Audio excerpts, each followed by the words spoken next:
Hi, welcome to Yoga with Jennifer Engelman. In this class, we continue our exploration of the thoracic cavity, focusing on creating more awareness, mobility, and connection to the musculoskeletal structures of this region. So think rib cage, thoracic spine, clavicles, shoulders, arms, hands. And then also the organs, heart and lungs. So here we go. Grab your props. You'll need a blanket, a couple of blocks, a strap, or anything that can function in that capacity, the capacity of those props. And then I'm also going to be demonstrating a couple of things with a chair. So in your home practice, what you might look for is blocks would work, a coffee table, a chair, or if you have a staircase, like the second stair would work well. So about that height, like anywhere from, well, blocks are only about 4 inches tall to, I don't know, 2 feet. It's quite a range, so you can experiment. We are going to begin, as we always do, in our constructive rest. So go ahead and lie back. And place the feet flat on the floor, slightly wider than the hips, and let the knees fall into the midline. Arms extended along your sides, Shavasana style, so palms are facing up. And really, we get right into the heart, no pun intended, of the practice here. So when we roll the palms up to the ceiling and the arm bones roll out, we open up this space between shoulder and chest. We bring shoulder blades onto the floor. And just really increasing this awareness and spaciousness of the chest and upper back.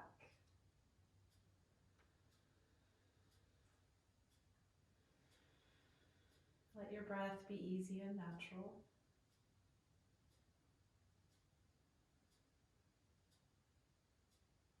And take just a moment to set aside the previous portion of your day and any future plans you have. Mind and spirit catching up with the physical body.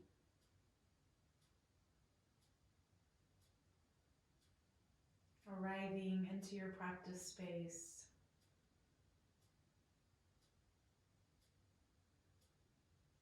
Onto your yoga mat.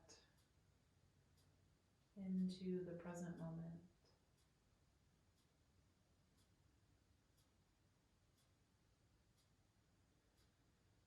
And beginning by just noticing what it's like to be in your body right now.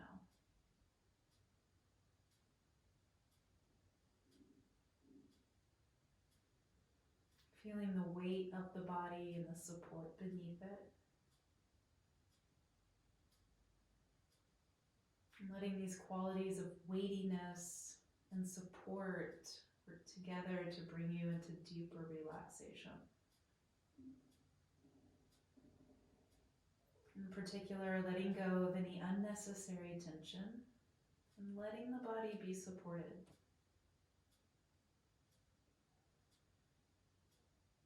And bringing your attention onto your breath, just to the tip of the nose where you feel the coolness of the inhalation. And the warmth of the exhalation.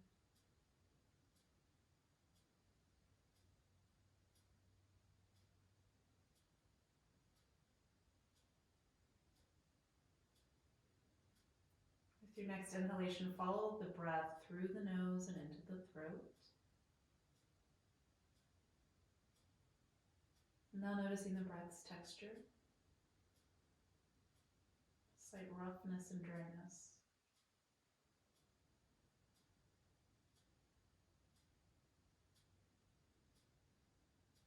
And then again, as you inhale, follow the path of the breath through the nose, into the throat, down into the lungs.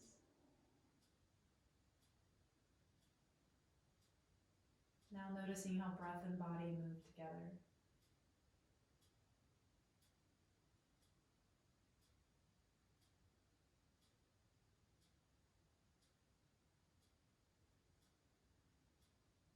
Gentle expansion as you inhale. Contraction as you exhale.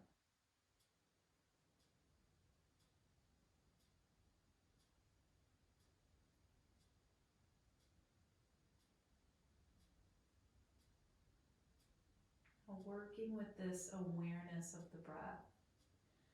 Bring the feet and the knees to hips width, and we're going to move right into the spinal wave. So as you inhale, you tilt forward. And as you exhale, you tilt pelvis back. Inhale, forward tilt, lumbar spine extends. Exhale, posterior tilt, backward tilt, lumbar spine presses to the floor. Inhaling, pubic bone, fronts of the hip bones roll towards the toes. Exhaling, they roll back towards the face.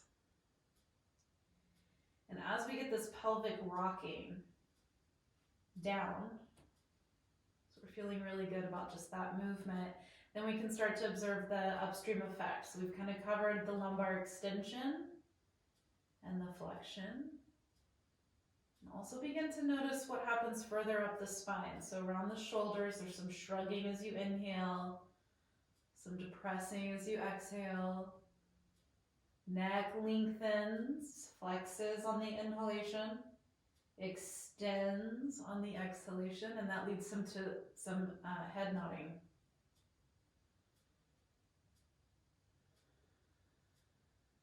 So here we're exploring the sympathetic curves. What happens in the hips has an effect on what happens higher up in the body. And now we're going to change the pattern a little bit, and we're going to move into the spinal wave number 2. So go ahead and return to a neutral spine. Take a breath.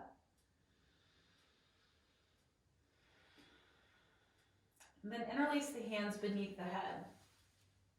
So the pattern changes just a little bit in the second variation. And on the inhalation, you're tilting the pelvis forward, pressing the elbows into the floor, and nodding the chin towards the ceiling. So both lumbar spine and neck are curved. And then on the exhalation, we're flexing the system. So we're tilting the pelvis back, we're lifting the shoulder blades, and we're squeezing the elbows together. Inhale, reset, tilt forward, press elbows down, chin to ceiling. Exhale, hands manually lift the head as you tuck the tail, squeeze the elbows. Inhale and exhale. We'll do that a few more times, just at the pace of the breath. Inhale, resetting, extending. Exhale, flexing. Do one more.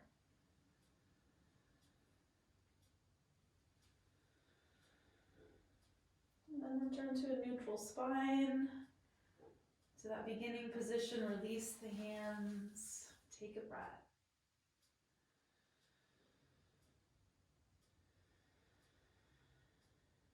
Okay, hands are going to interlace behind the head again. So now we're going to go into some side flexion. You're going to try to keep the back of the hands, the forearms, the elbows all on the floor. And as you inhale, you're going to side bend to the left, sliding the right elbow to the top of your mat. And as you exhale, you're going to return to that starting position. Inhale, we'll stay on the left side, bending left.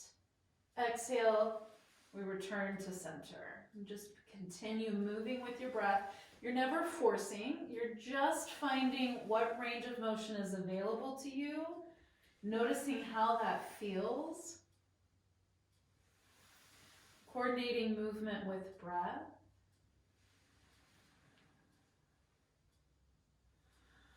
And really, this is just a process of observation. And we're going to go to the right side now. So on your next inhalation, side bend right might be different than left. Exhale, return to center. In fact, it probably is. They're different sides. Inhale, you side flex. Exhale, you return. We'll do that another 3 times. I like to think of the movement as an invitation rather than a requirement. So I'm never moving beyond any limits that I sense. I'm not moving into any kind of range that causes pain or suffering. I'm just finding what's available. And then we're going to go from side to side. So once you've come back to center, use the inhalation to side flex left, opening up that right rib cage. Exhale, you come back to midline. Inhale, right. Exhale, coming back. And you just continue to go from side to side. Really opening up one side of the rib basket as you close the other. Inhaling into the open side. Exhaling back to center. Let's do one more. Even it up.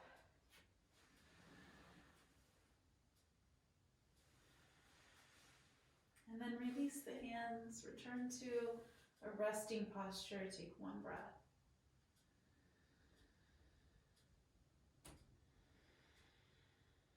All right, so now with as little disruption as possible, you're going to roll all the way over onto your belly. And you're going to stack your hands at the top of your mat so that your forehead rests on the back of the hand. Your forearms are running parallel with the top of your mat. You can take a moment just to kind of lengthen out each leg. Get really long through the front of the hip, toenails on the floor. Press down through the tops of your feet and through your pubic bones. So you have some good stabilizing happening in the lower half of the body. And then as you inhale, press into your hands and forearms and lift and lengthen through the thoracic spine. And then exhale as you roll down. And we'll repeat that a few times. Inhale, ground through hands, hips, feet as you lengthen and lift. Exhale as you come down. Just keep it going. Inhale, lifting, reaching the heart forward. Exhale, coming down. And then we're going to pause. So inhale as you come up. Pause here. And now as you continue to ground through hands, hips, and feet, lift and drag the navel forward. Grow a little longer through the waistline. Get the heart a little more upright. Take a breath. And then exhale as you come down. Pause here for a breath. Breathe into the back body.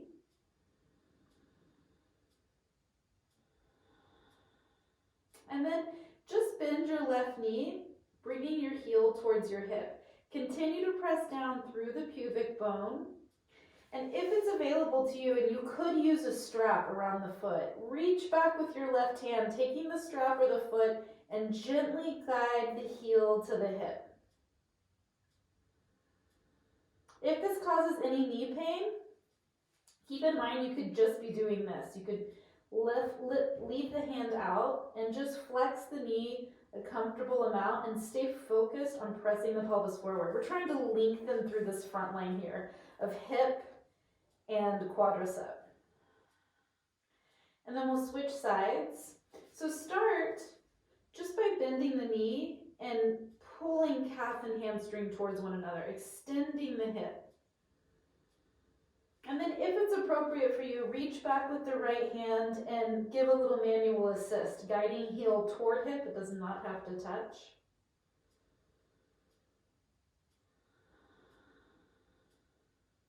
Continuing to press pubic bone forward. And then exhale as you let go. We pause here for one breath.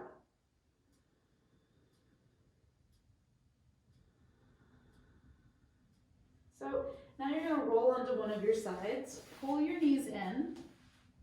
Top hand in a push-up position and inhale as you sit up from your side, returning to comfortable seated pose. What I mean is all fours.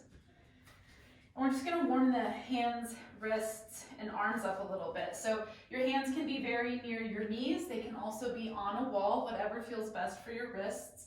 And we're just going to start by keeping the fingers spread wide and walking the hands around in a circle. So they're turning back towards the knees. And then you begin to walk them out towards long edges of the mat, forward, and then we would begin to turn in. And as we're doing this, we're thinking about the whole palm side of the hand, that whole surface, making contact with the floor. So then we start to come back around, so fingertips are facing top of mat. And we're going to go ahead and walk the hands out, so now they're beneath the shoulders. Knees are the width of the hips. And just briefly, we're going to review the scapula push-up. So elbows are straight, palms are on the floor. Spine is neutral. And on the exhalation, I'm sinking the chest and squeezing the shoulder blades together, retraction. And on the inhalation, I'm pressing through the hands, lifting the heart up between the shoulder blades and spreading them wide, protraction. And I move through that a couple of times. And then when I come into that protracted position, it's really a position of shoulder stability. I'm going to pause. I'm going to just take a few breaths. And the goal here is to release the belly.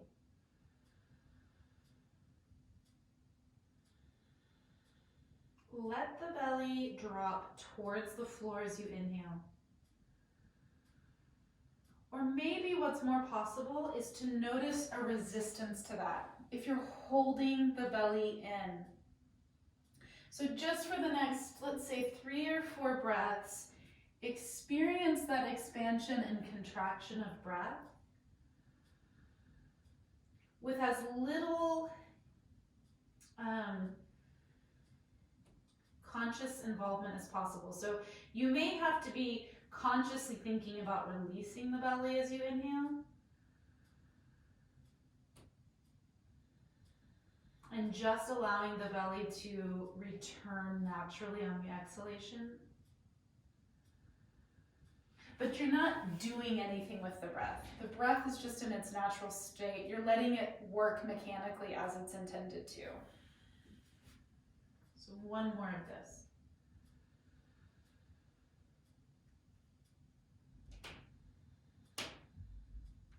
Now we're going to experiment a little bit with how the breath responds when we enter a pose that requires more bracing through the trunk.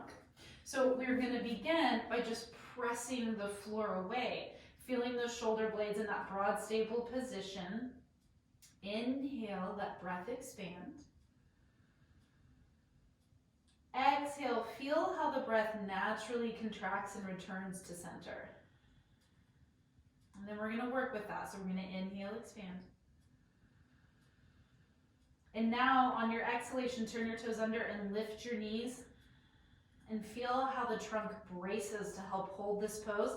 And the breath is restricted some. There can't be this full expansion any longer because the trunk has to be braced to hold this plank posture, even if your knees are only lifted. And then when you're ready, on an exhalation, press back into downward facing dog. We're only going to be here briefly, but you can take your feet wide, bend your knees, take a breath here. Breath likely feels different because we're no longer in that plank pose. We still have stabilization happening in the shoulders. But the belly is more free. Now on your next exhalation, walk your hands back to your toes. Let your knees bend. Rest the belly, the ribs, the chest on the thighs. Relax the neck, let the head hang. And then on an inhalation, when you're ready, stand with a long spine. Inhale, reach all the way up. And then exhale, let the hands float down. Right, so last week we did a little like door frame or wall reach, and we're gonna play on that a little bit with a standing half moon pose. So come to your mat with your feet about hips width, so you're in a nice stable posture. Think about your posture work where you're aligning the hips, the ribs, and the head vertically over the centers of the feet. Take a moment to feel how the breath moves around the rib basket and also just to release any tension you're holding in the belly.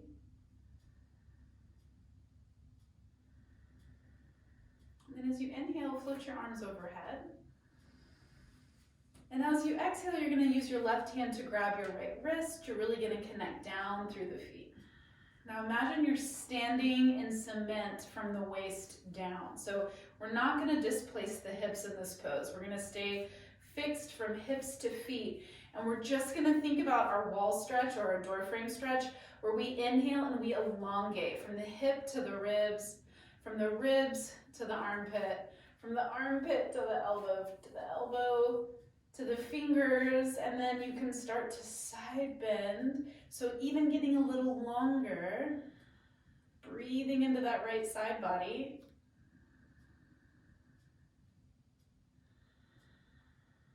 Take one more breath here.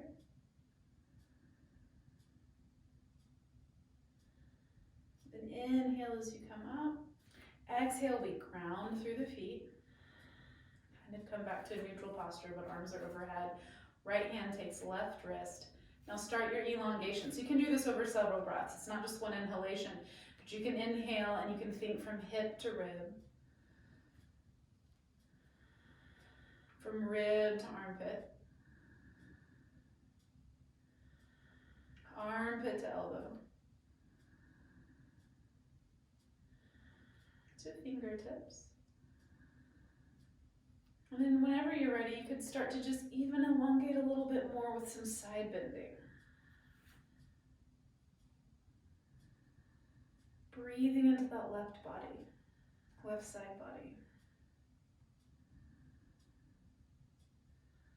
And inhale, come upright. Exhale, float the hands down. Great, take a nice wide stance. I would say your feet are, if your hands are extended out, at least the width of your elbows is probably slightly wider, closer to the wrists.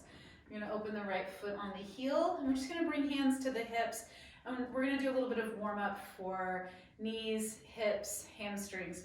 So this is our inhalation, and on the exhalation, you're gonna reach that right knee out towards the vertical line with the ankle, and then press into the heel and come back upright.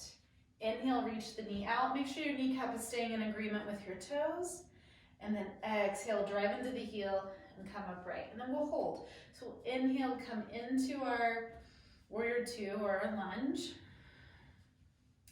Inhale, get long through right side body. We're gonna keep this length. And then on the exhalation, we're gonna hinge at the hip and put the forearm on the thigh. And we're not gonna collapse into the neck and shoulder. We're gonna keep pressing down through the elbow and elongating from that left heel through the hip, through the trunk, through the crown of the head. Breathing here. So we're staying expansive across the shoulders, through the front of the body, and then on the inhalation, you're gonna start to drive into the heel and extend the knee. Now, I could keep my forearm on my thigh with a slight bend in my knee, like a little shelf, or I could move my hand to my shin bone for support. Either way, still staying supportive through that right arm and open along the right side of the body. Maybe extending that left arm. And then on an inhalation, standing upright. Exhale, right toes turn forward. Open left toes, hands on the hip. We start by just moving in and out of the side lunge. So we inhale and reach the knee out, and that kind of is really just an opportunity to kind of warm up the joints, but also how does the depth of the pose feel? Where is the place that I want to be? And where is my knee going? What feels best for my knee in terms of depth, and also I'm going to try to keep it in agreement with my toes. So then I'm going to come out and pause in the pose.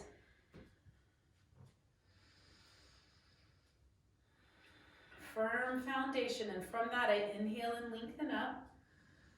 Exhale, hinge, stay long, forearm to thigh. Pausing here.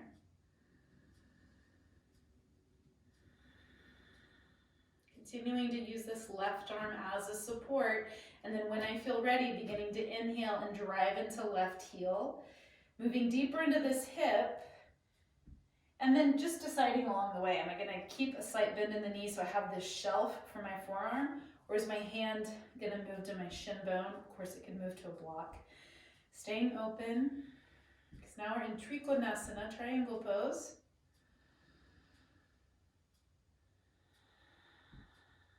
Breathing here.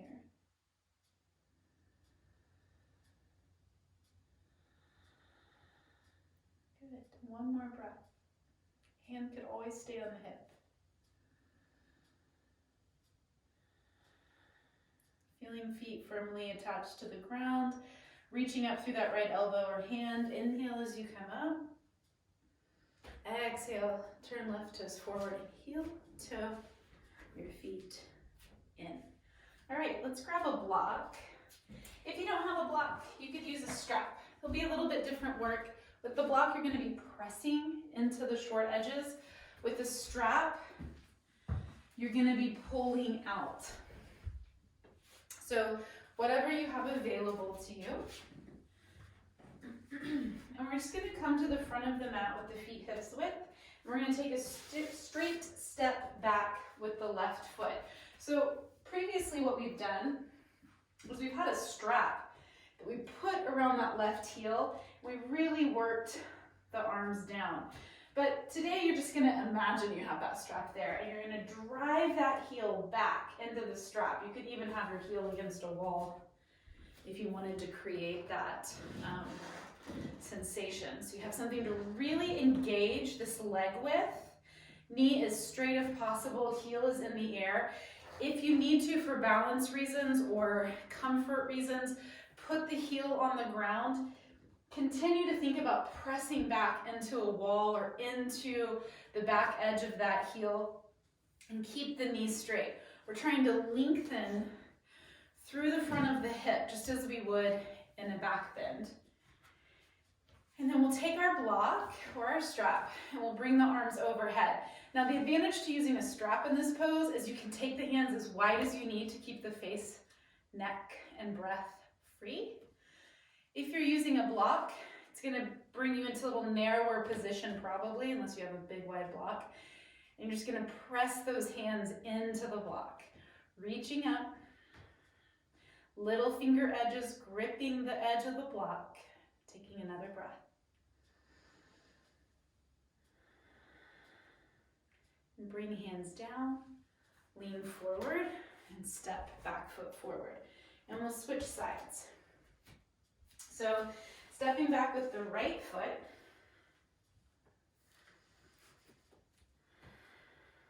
and pressing back through that right heel. However you'd like to do it, but your first few breaths really engaging with the work of the back leg, because we have this nice hip extension. We're stretching the hip flexors, so those are those muscles that pull the thigh bone up. But when these are really tight, they can also affect the position of the upper back. So we're just creating a little elongation here while we get the trunk upright. We can sink into a depth that feels comfortable for us. We can just go as deeply as we'd like, or not very deep at all. And then we bring the arms overhead with our block or with our strap. So we've really opened up the rib cage with the arms overhead. You might notice if you have a tendency to thrust ribs forward. And just for this pose today, keep the ribs in that vertical alignment with head and hips. Gentle squeeze on the block or pull on the strap. We'll take one more breath.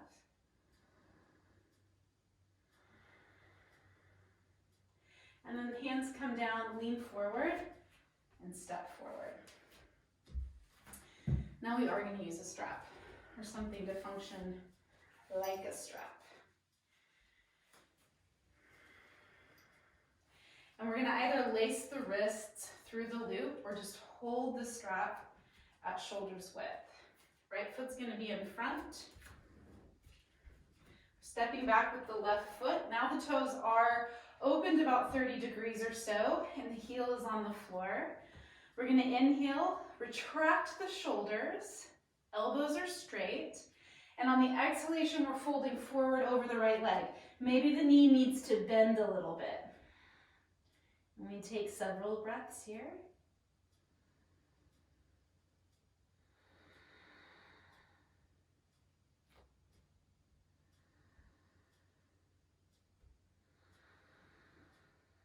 One more.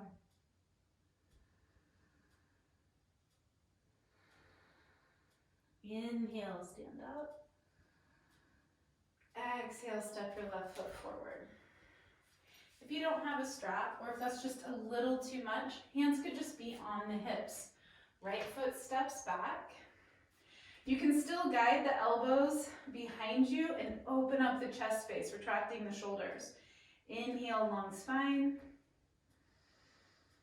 Exhale, fold forward. And bend that front knee.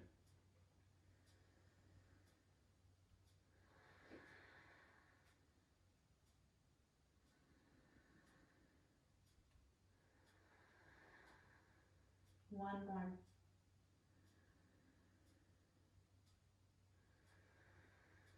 Inhale, coming out. Exhale, stepping back, foot forward. Okay, so I'm going to bring a chair in. And again, this is somewhere where if you don't have a chair to practice with, just experiment with things in your home. I would say that having a firm foundation is going to be key.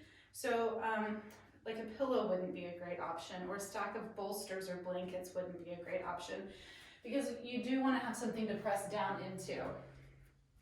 We're going to do a variation of upward facing dog. And the advantage to raising the hands up is that it gives us more space for the hip extension, which oftentimes will diminish low back pain, allow us to get the shoulders down and the chest open. It does, however, put a little bit more force into the top of the foot and the ankle, so that's something to be aware of.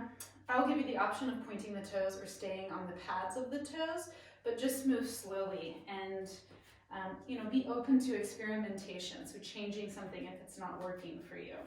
So we're going to inhale and float the arms overhead. And then exhale, you're going to fold forward and place your hands on your chair. If you're using yoga blocks, this is a little different, and I'll demonstrate that in a moment. I'm looking for a vertical line from shoulder to wrist, and I'm just letting my hands go around the sides of the chair. This is probably a little too narrow for many people, so turning the hands out and gripping the sides of the chair is a nice alternative. And then I'm going to start to walk my feet back without backing my shoulders up. So I'm going to stay vertical. And then I'll point my toes, and I'll sweep the hips forward while I press down through the chair, keeping the chest open, squeezing the glutes. I'm not going to sink.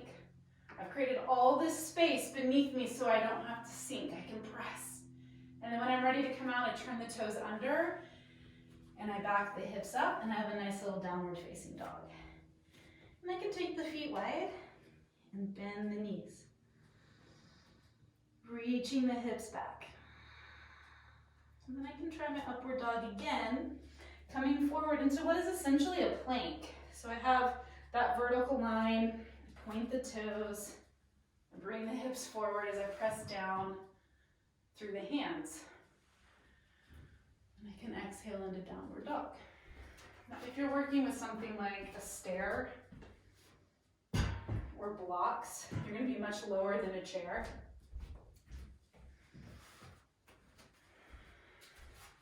So the work is a little different. I mean, it's only a little different because your knees are going to be down. It's really the same work. Hands are now elevated on the blocks. I do have the ability to make the blocks as wide as my shoulder, which I may not have with the chair. I find that vertical line. I'm forcefully, I don't like that word. I'm really making the effort to press down through the hands so that I'm not shrugging the shoulders to the ears. And then the other thing that's nice about having the blocks is my knees can stay on the floor. I can do like a variation where my knees help support me as I extend through the hip and press down through the hands, and then I can extend the knees if I'd like. This will bring more of it up into your upper back, but it'll decrease the pressure on the feet. So there's an advantage. And I can, from here, just as I did with the chair, move back into a downward facing dog. And then I can try again. So you can kind of move back and forth in these variations of upward facing dog. The benefit being that the height you're creating, the space you're creating between the body and the floor allows you to really find more of that hip extension and upper back extension than we can often find when our hands are on the floor. So just something to experiment with. So from there, we're going to move on down to the floor for the remainder of the practice. And the pose that I want to teach now is called Viparita Dandasana. and it does require some props. So I'm going to be using some bolsters, but if you don't have bolsters, just a couple, well really you would need probably a minimum of 4 towels or blankets would work. Now I could create a very gentle variation of this posture just by using a couple of blankets, and that might be the most appropriate thing if I'm very tight in the chest and upper back and shoulders. That would just look like this. This would be a very gentle variation. What I'm going to do though is I'm going to use a couple of bolsters which will bring the height up.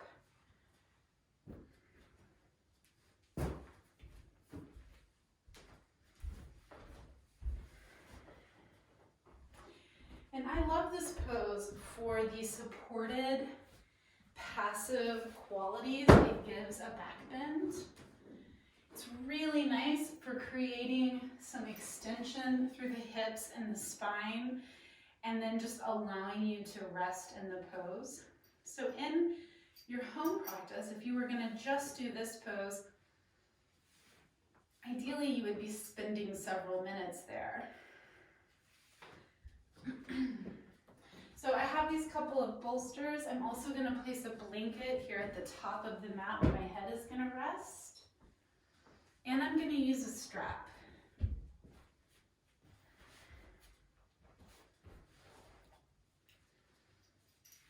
And I'm using the strap just to hold the legs in place. And I could do it down here around the shin bones, or I could do it up here around the thigh bones.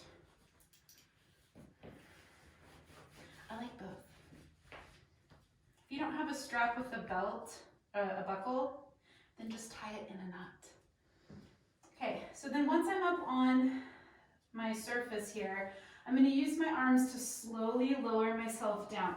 My head is going to be on the floor, and I'm trapping my shoulder blades on the edge of the bolster, and then the idea is to slide back until I get the tops of the shoulders and the back of the head on the floor, and the tips, the bottom tips of the shoulder blades are trapped in a good way against the bolster.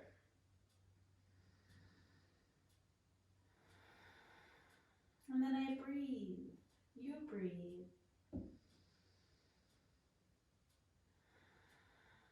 We all breathe.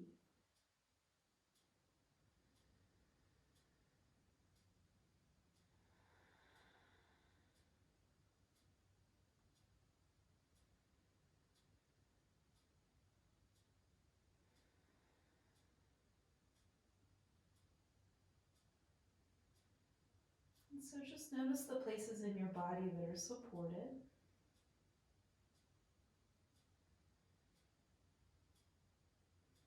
How each of those places feel. Are you able to let go? Allow yourself to be supported in this pose. Are there areas of the body or the mind that resist?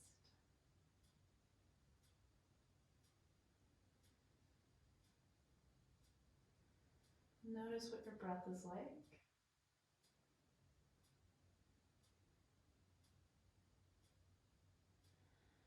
And let yourself take a couple of more breaths here.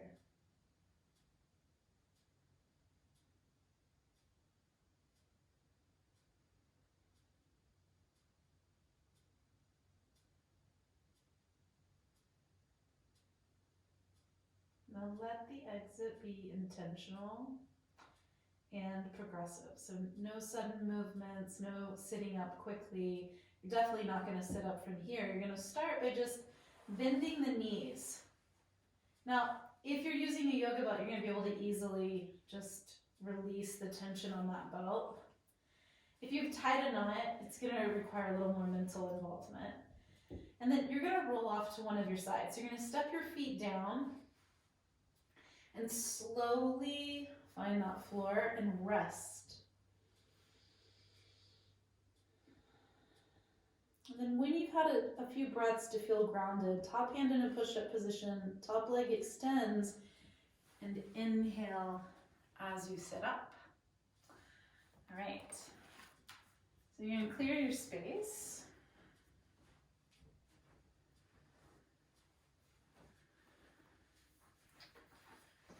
And Houdini out of your belt. And we're gonna do one more back bend. We did this back bend last week, Ustrasana. You can be done with a chair, it can be done with some blocks.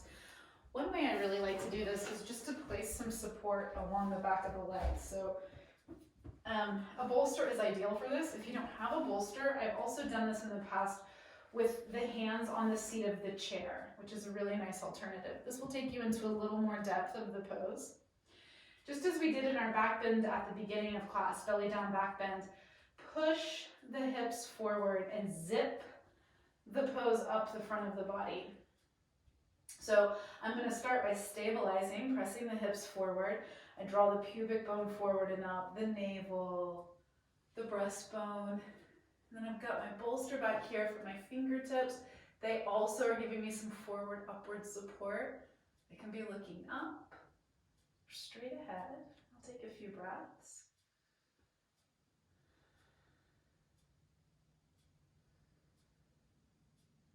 And when I'm ready to come out, hips come back, head comes up, right? And move the bolster.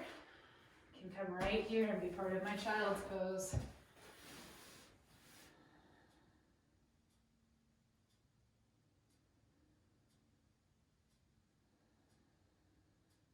Easy, natural breath, just coming into a grounding, supportive posture.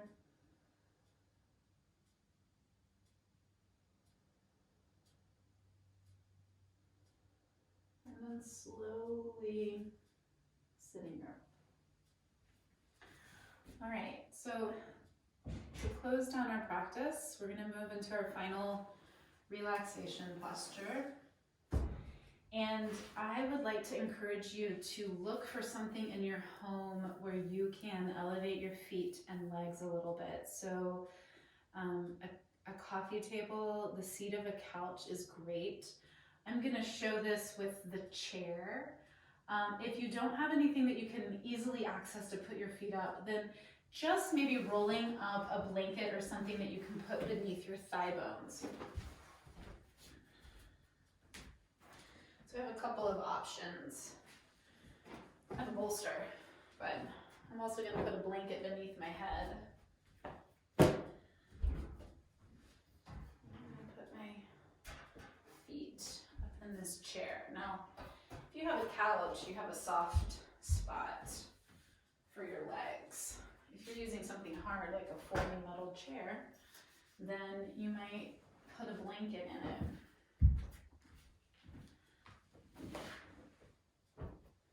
Lying on the side and rolling onto the back. And then what we're looking for, to do a little inchworm asana, is to get the back of the knees up against the edge of whatever I'm resting my feet in. This is a little bit tall for my thigh bones, so if I wanted to make this really sweet, and I do, then I'm going to fold this up so that the backs of my Achilles tendons are supported. It just adds that little extra awesomeness. Little support for the head, and here we are. At the end of the practice. And just remember, if you don't have this elevation, you can just put something beneath your thigh bones. Just a little bit of flexion for the hips is what we're after.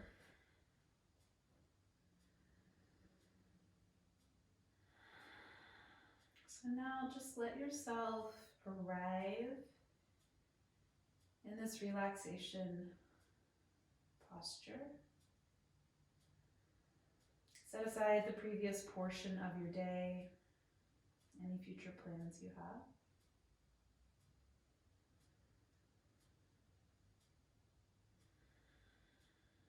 And let yourself arrive again. As many times as you need, you can go through this process of arriving. into your practice space, onto your mat.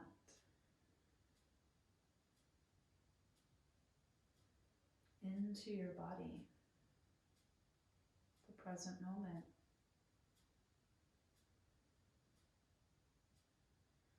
And let your attention unite with your breath.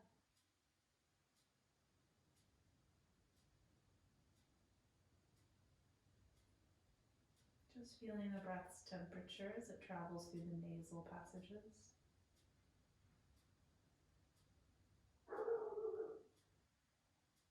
Its texture in the throat.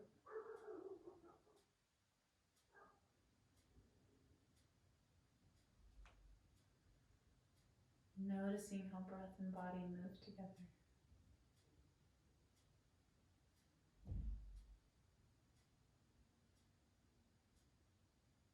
Letting your attention float on the breath.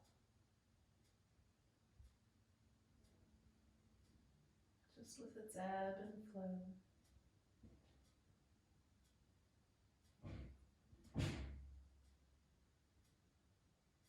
Releasing.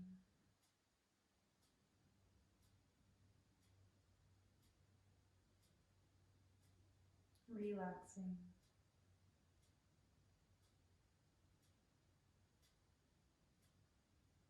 And letting go.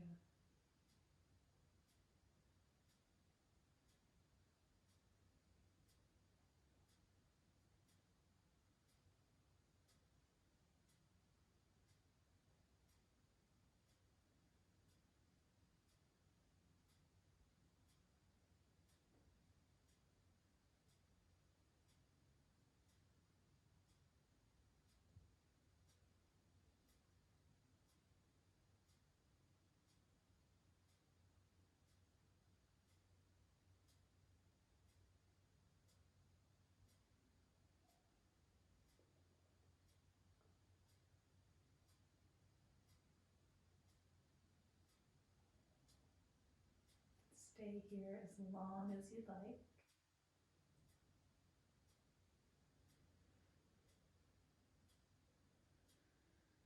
When you're ready to exit the pose, begin by just bringing your attention onto your breath and into your body. Wiggle your fingers and toes. Roll your wrists and ankles. Turn your head from side to side. Use an inhalation to stretch through the length of your body. And an exhalation to draw your knees in and roll to one of your sides.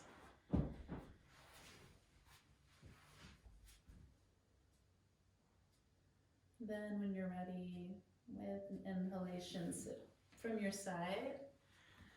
You turn to a comfortable seated pose. And bring your hands onto your knees or your thighs, palms facing up.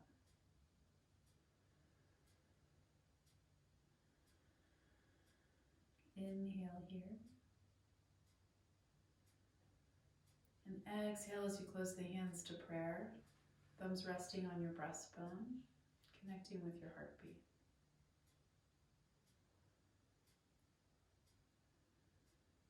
Holding your attention here to feel the vibration of Brahmari breath. Inhale. Exhale with a hum.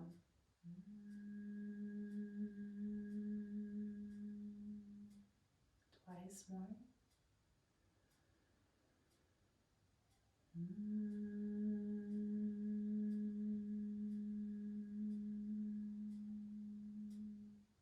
Last one.